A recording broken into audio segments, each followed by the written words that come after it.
வணக்கம். இன்னைக்கு நான் செய்ய போகிறது பார்த்தீங்கன்னா மட்டன் பிரியாணி.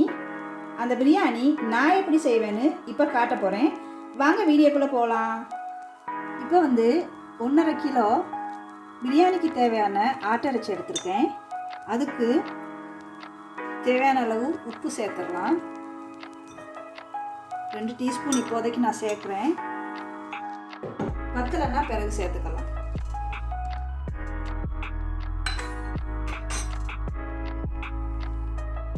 அப்புறமா 1 டீஸ்பூன் மஞ்சள் பொடி.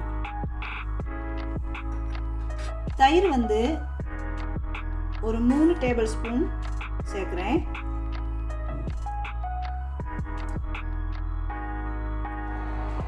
இந்த அளவு எலுமிச்சை சாறு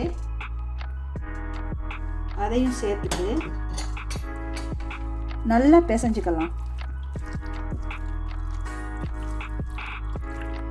நல்லா எல்லா பக்கமும் சேர்கிற மாதிரி இந்த மட்டனில் நம்ம போட்ட பொருளெல்லாம் மிக்ஸ் பண்ணி எடுத்துடலாம்.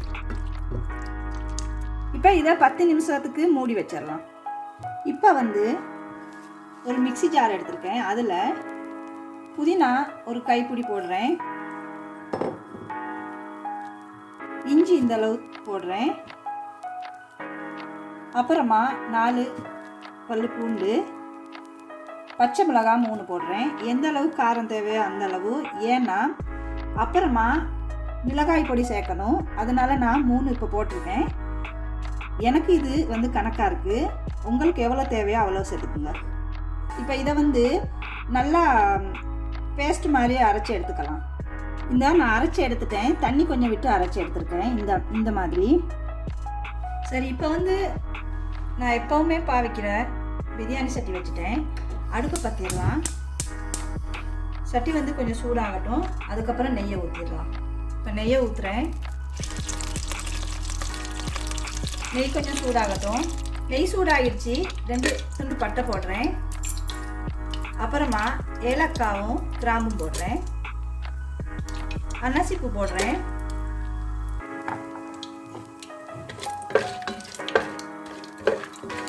கொஞ்சம் கிண்டி விட்டுடலாம். 3 பிரிஞ்சி இலை சேர்க்குறேன்.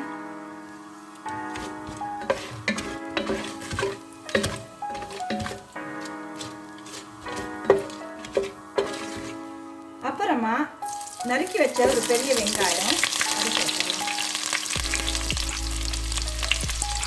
இப்போ அடுப்பை கொஞ்சம் கூட்டி வச்சுக்கலாம்.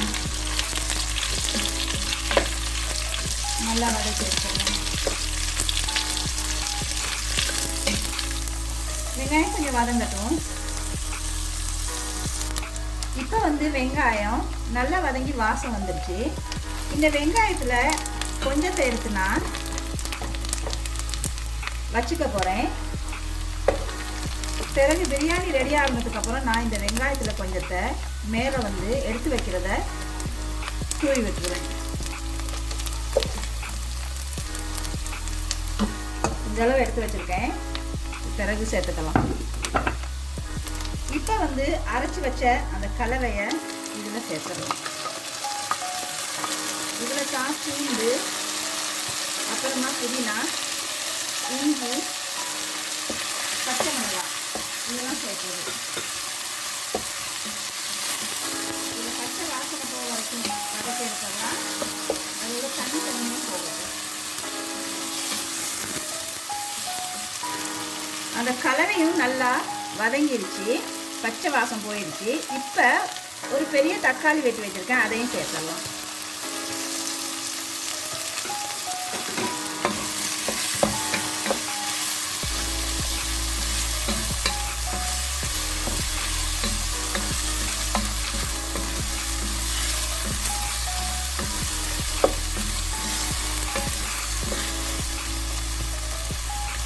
இப்போ தக்காளி ஓரளவு வதங்கிடுச்சு.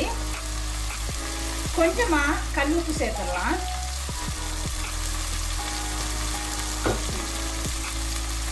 பிரியாணி மசாலா சேர்த்துடலாம். இப்போ 3.5 டீஸ்பூன் சேர்த்துருக்கேன்.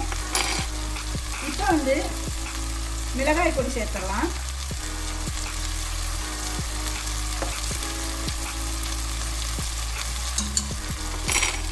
கிட்டத்தட்ட 3 டீஸ்பூன் சேர்த்துட்டேன். மஞ்சள் பொடி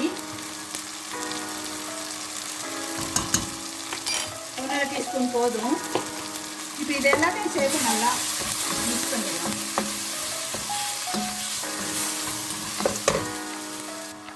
இப்போ வந்து ஆட்டரைச்சி பிசைஞ்சு வச்சதை இதில் சேர்த்துடலாம்.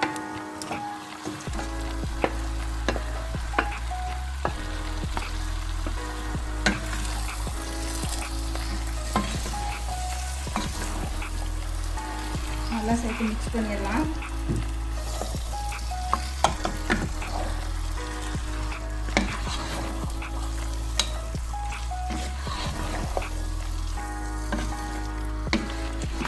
இப்போ நல்லா மிக்ஸ் பண்ணிட்டேன்.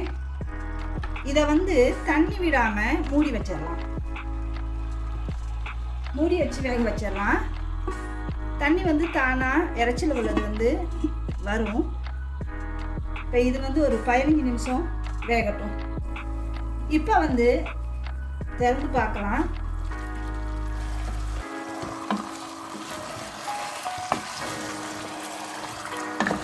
நல்லா மூடி விட்டுறலாம்.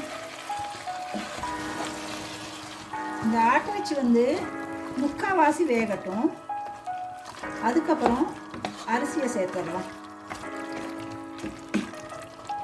திரும்பவும் மூடி வச்சிடலாம். இப்போ வந்து மொத்தமாக 20 நிமிஷம் ஆகிடுச்சு. பார்க்கலாம் எந்த அளவு வெந்திருக்குன்னு. மட்டனில் உள்ள தண்ணியை பார்த்தீங்கன்னா நிறையவே வந்திருக்கு. நான் இன்னுமே தண்ணி ஊற்றலை இதுக்கு. இது எந்த அளவு வெந்திருக்குன்னு பார்த்துட்டு அரிசியை சேர்த்துடலாம்.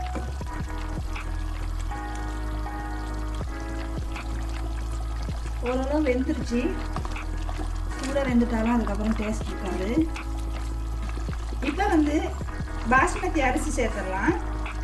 பாஸ்மதி அரிசி கழுவி வச்சுருக்கேன். இந்த கப்பில் நான் வந்து 3 கப் பாஸ்மதி அரிசி சேர்க்க போகிறேன்.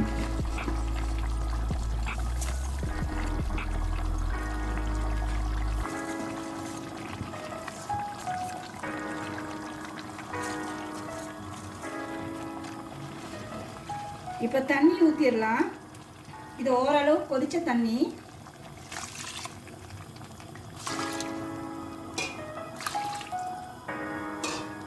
நான் வந்து அதே கப்பில் அரிசி எடுத்த கப்லேயே 4 கப் தண்ணி ஊற்றுறேன். நல்லா மிக்ஸ் பண்ணிக்கலாம்.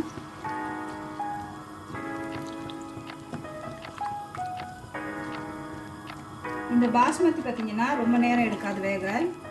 அதனால இந்த அளவு தண்ணி போதும். இப்போ வேணும்னா உப்பு செக் பண்ணிக்கலாம். நான் வந்து இந்த அளவு உப்பு சேர்க்குறேன். இப்போ வந்து இந்த தண்ணி எல்லாம் வத்தட்டும் கொதிச்சு. அதுக்கப்புறம் இந்த சட்டிக்கு கீழே ஒரு தோசைக்கல் ஒன்று வச்சிடலாம்.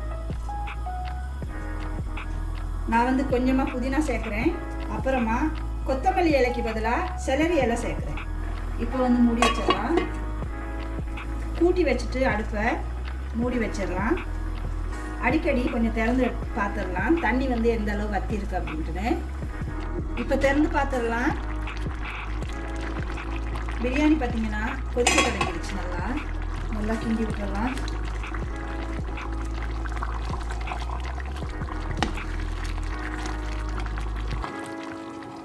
தோசைக்கல் வச்சாச்சு. அதுக்கு மேலே இந்த பிரியாணி சட்டியை தூக்கி வச்சிடலாம். அடுப்பு வந்து நல்லா குறைச்சி வச்சிடலாம். இது வந்து நல்லா மெதுவாக வேகட்டும். மூடி வச்சிடலாம். இப்போ 10 நிமிஷம் ஆகிடுச்சு. பார்க்கலாம். தண்ணியெல்லாம் வற்றிட்டு வந்துருச்சு. இதை இன்னொரு 10-15 நிமிஷம் வச்சுருக்கோம். இப்போ வந்து இன்னொரு 10 நிமிஷம் ஆகிடுச்சு. பார்த்துடலாம் எந்த மாதிரி வெந்திருக்குன்னு. தண்ணியெல்லாம் வற்றிருச்சு. பிரியாணி சூப்பராக ரெடி ஆகிடுச்சு. இப்போ வந்து அடுப்பு ஆஃப் பண்ணிடலாம். நான் எடுத்து வச்சுருந்த அந்த கொஞ்சம் பொரிஞ்ச வெங்காயத்தை மேலே போட்டுடுறேன். அப்புறமா உலர்ந்த திராட்சை, பாதாம் அதை வந்து நெய்யில் வறுத்து வச்சுருக்கேன். அதுக்கு கொஞ்சத்தை மேலே தூவிடலாம். இப்போ வந்து பிரியாணிக்கு தொட்டுக்க ஒரு சம்பல் ஒன்று செய்ய போகிறேன்.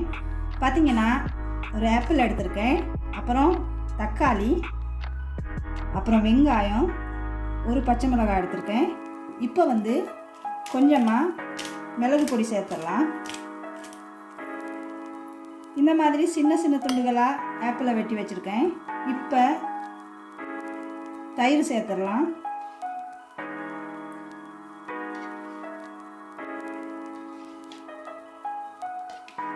தேவையான அளவு உப்பு சேர்த்துடலாம். அப்புறமா எலுமிச்சை சாறு கொஞ்சம் சேர்த்துடலாம். நிறைய இல்லை, கொஞ்சம் போதும். இப்போ நல்லா மிக்ஸ் பண்ணிடலாம். இந்த ஆப்பிள் ஏன் போட்டேன்னா ஒரு இனிப்பு ருசியாக நல்லாயிருக்கும் சேர்த்து சாப்பிட்றப்ப பிரியாணிக்கு. அதனாலவே நான் இந்த ஆப்பிளாக சேர்த்துக்கிட்டேன். இப்போ பரிமாறலாம்.